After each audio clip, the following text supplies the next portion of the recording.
Who's the question to? I call the honourable member for Agriculture.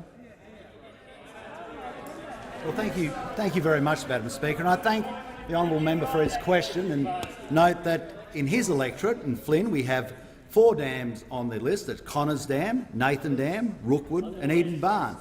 Now, it's extremely important that Australia understands that we have to build dams. We're going to be forced into building dams. In 1980, we were storing 5.5 megalitres per person. Currently, we're storing around about 4 megalitres per person. And if no new dams are built, then by 2061 will be 2.6 megalitres per person. There is the capacity, definitely the capacity on norms for us to build dams. The US and Europe store about 10% of their water. The world average is about 9% of our water, and we're storing about 6% of our water.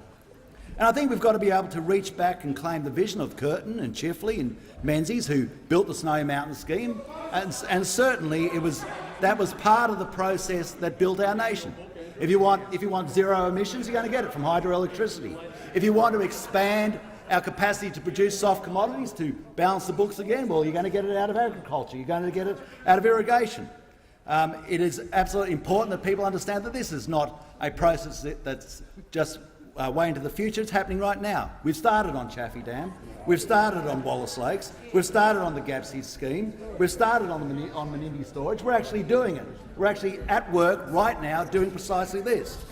But it's important that if we're going to build dams, we have to understand what the Labor Party is going to do. And I suppose if we're to understand what the Labor Party is going to do, then we'd have to actually look at their policy. We'd have to look at their policy.